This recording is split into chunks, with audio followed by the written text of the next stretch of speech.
Good morning, students. Today's topic is rheumatic fever.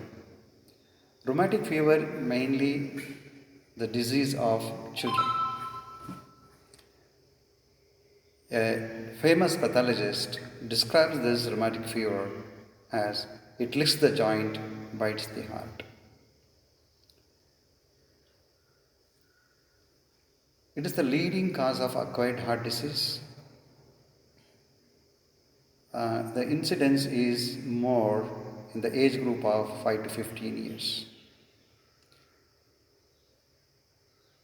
The causative organism for this acute rheumatic fever is group A beta hemolytic streptococci. This same streptococci can cause other infections also, like pharyngitis, impetigo, pyoderma, pneumonia, glomerulonephritis, osteomyelitis, scarlet fever, toxic shock syndrome, etc. Rheumatic fever is a non-suppurative complication of group A streptococcal pharyngitis. It has got a latent period of 1 to 3 years. What do you mean by latent period? After the infection in the throat by this organism, before the clinical manifestation of the acute rheumatic fever starts, so there is a silent period. It is called latent period. It varies from 1 to 3 weeks. There are so many hypotheses to explain the disease process and this pathophysiology. The most accepted hypothesis is the antibodies are produced against this streptococci, and some of the antigens in our body shares the same antigenicity. Some of the tissues in the heart, brain, and other tissues.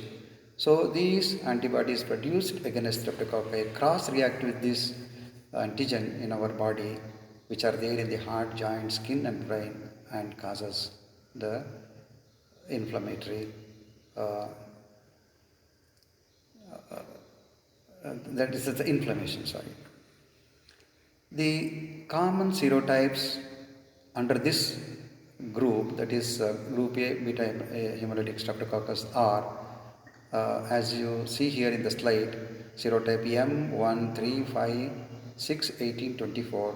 But remember, any group A beta hemolytic streptococcus can cause acute rheumatic fever. What I mean to say is they are all rheumatogenic.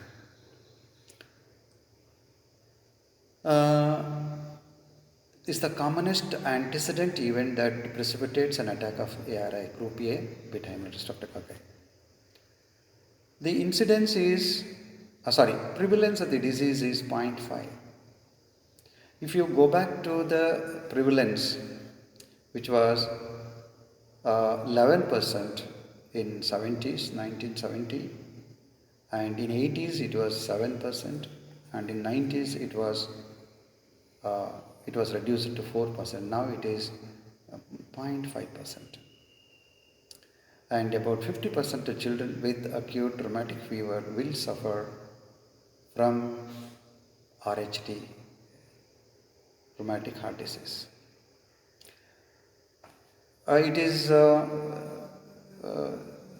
The incidence is almost equal in both the sexes. It is common in winter. Usually this disease is common in low socioeconomic strata where there is overcrowding, lack of early medical care, and other factors. In developed countries, there is a dramatic decrease in the incidence of rheumatic fever for the reason that there is a good antibiotic coverage, better housing, there is no overcrowding, and their economic status is good so that they can seek early medical intervention. And of course, there is a decrease in bacterial virulence also, and easy access to medical care, as I mentioned. The Jones criteria, I want to spend 1 or 2 minutes extra here, the time. So, Decker's Jones has evolved a criteria. They are called major and minor. There are 5 major and 4 minor. To make a diagnosis, 2 major and 1 minor should be there, or 2 minor with 1 major. This is to ease the clinician either not to make overdiagnosis or to miss any diagnosis. And this criteria, when it is applied, we can minimize the wrong diagnosis. Okay, what are the major criteria? Carditis, polyarthritis, erythema marginatum, subcutaneous nodules, and chorea.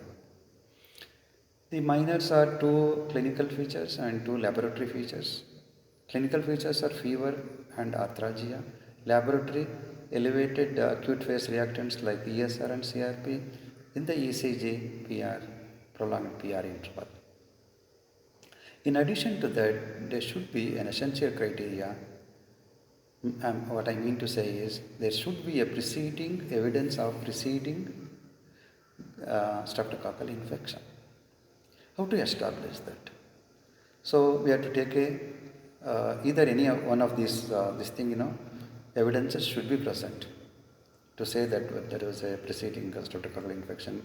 So throat swab for gram stain or rapid antigen detection test, or culture for the organism, or serological test like ASLO titers, rising ASLO titers, and it should be more than 400 TOTS unit in children. Then in some cases we do go for anti-DNase P and anti-hyaluronidase. Especially these two are in chorea cases required because there is a long latent period in them. Of course, some books also mention history of recent scarlet fever. Usually, following skin infection, rheumatic fever is not this thing common, but some books do mention the scarlet fever, also the skin infection. But this essential criteria to establish the preceding streptococcal infection may not be there in 3 situations. In a way, there are 3 exceptions. When there is an insidious carditis or in chorea or acute rheumatic fever recurrence, so there the full manifestation of the Jones criteria may not be there. So coming to the arthritis, the major criteria, this arthritis is in about 30 to 50% of the cases. Usually the large joints are involved. It is called that is migratory polyarthritis. What I mean to say it is moves from one joint to another. So if you think that one joint is affected, the knee, and it will be there for 3 to 5 days in that joint, then it will subside to appear in another joint. Like that, so maximum one joint is involved only for a week and it subsides to appear in another major joint. Like that, it moves from one joint to another. That's why it's called migratory polyarthritis. But this arthritis will not continue more than 6 weeks put together totally, all the joints. And the nature of the pain is very excruciating. That is a severe pain. Mere handling of the bedsheet over the affected joint causes them very severe pains. So such a severe pain they experience, and it shows dramatic response to aspirin. Even one dose you give, so they get maximum relief. The joints not involved are, you can rule out the rheumatic fever, arthritis if there is a sacroiliac joint, temporomandibular and cervical joints are involved. You can rule out rheumatic fever. What I mean to say, they are not common in those joints. And as in the initial remarks, it licks the joint, bites the heart. No joints equally. If at all if there is any sequelae, it is in the heart, not in the joint. And maximum duration of the arthritis is only 6 weeks. If it goes more than 6 weeks, unlikely it is rheumatic fever. So coming to the carditis, the other major criteria, the number one is heart rate is increased, even during sleep. That's why sleeping pulse rate has to be monitored. If there is a disproportionate tachycardia, for the age and temperature, then you should consider as a tachycardia. And this is in about 50 to 60% of the rheumatic fever carditis is found. And it is pancarditis. Pancarditis means pericarditis, myocarditis and endocarditis. Then only it is called pancarditis. What are the signs of pericarditis? There may be an effusion, pericardial rub, pain as a symptom. Myocarditis, there is a tachycardia, so various types of arrhythmias, cardiomegaly, and child may sometimes present with cardiac failure.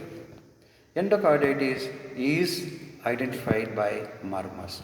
When the endocardium is involved, so the valves cannot close this thing properly, then the murmurs are produced.